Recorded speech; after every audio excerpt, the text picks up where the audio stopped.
My name is Ellie, and I'm 22 years old.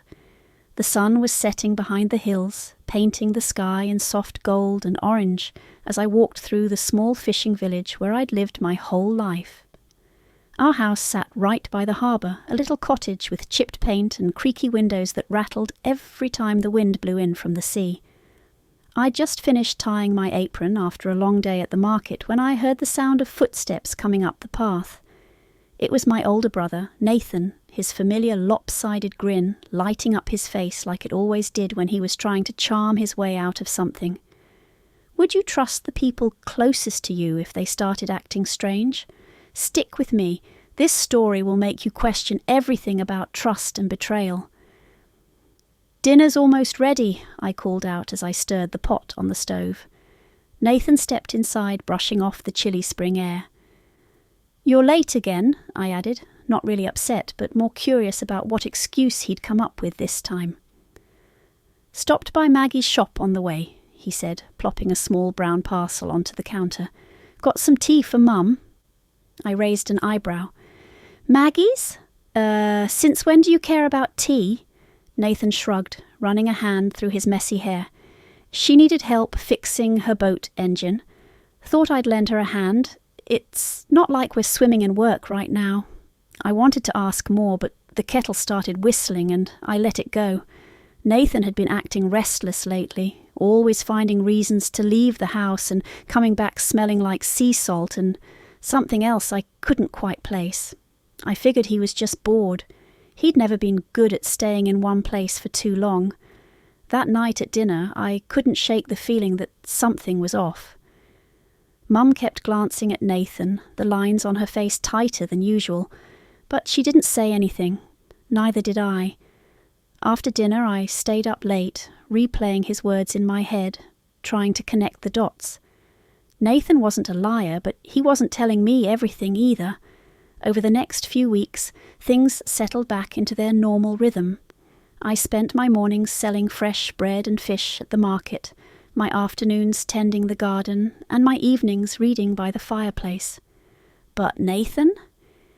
He became harder and harder to pin down. One night, as I folded laundry in the kitchen, I saw him sneaking out the back door. "Nathan," I called after him, stepping onto the porch.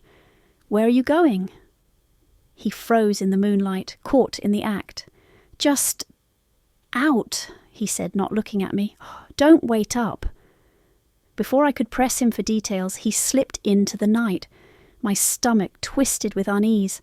Something wasn't right, but I didn't know what. I went back inside, the silence of the house pressing down on me. That night, sleep didn't come easy. The next evening, my curiosity got the better of me. I waited until the house was quiet, then grabbed my coat and boots and followed him. He moved quickly down the cobblestone streets toward the harbour, and I stayed far enough behind to keep from being seen.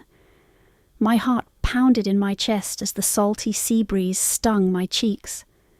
The soft glow of lanterns along the dock cast eerie shadows, and I wondered if I was making a mistake. At the dock, I watched as he climbed onto a small fishing boat. He wasn't alone. 2 other men were there, their faces hidden by the shadows of a lantern. I crouched behind a stack of barrels, straining to hear what they were saying. "The shipment's coming tomorrow night," one of the men said. "You sure no one's on to us?" Nathan's voice was calm but firm. "No one suspects a thing. I'll handle it." My stomach dropped. Shipment? Handle what? Fear rooted me to the spot as I watched them push off into the dark waters.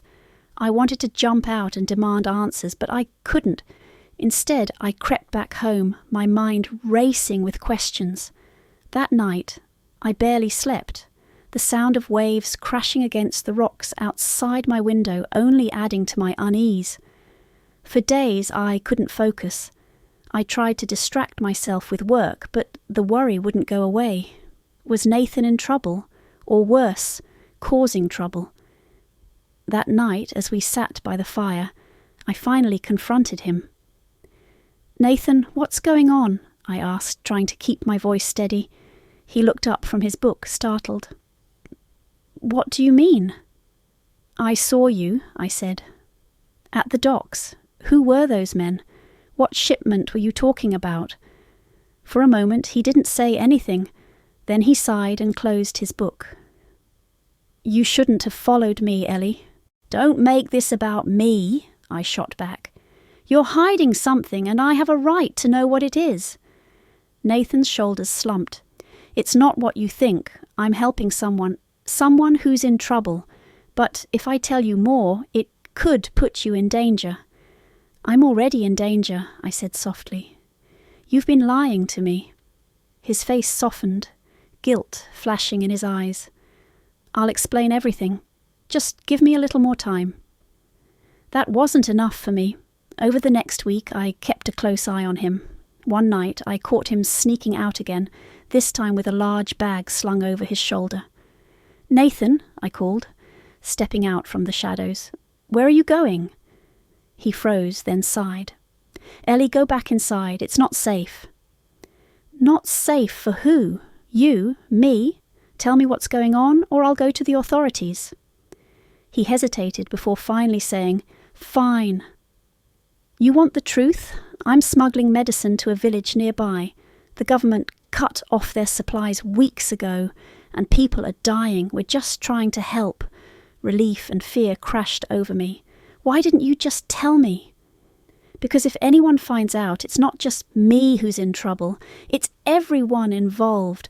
I didn't know what to say. Part of me was angry he'd kept it a secret, but another part of me was proud of him. "Let me help," I said. He shook his head. "It's too dangerous." "You're my brother," I insisted. "If you're risking everything, I'm not letting you do it alone." In the end, he agreed.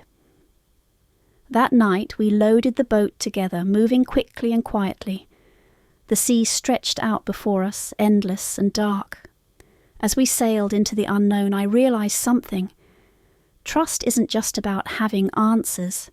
Sometimes it's about standing by someone, even when the path ahead is uncertain. And in that moment, I knew I'd made the right choice to stay by Nathan's side, no matter where it would lead us.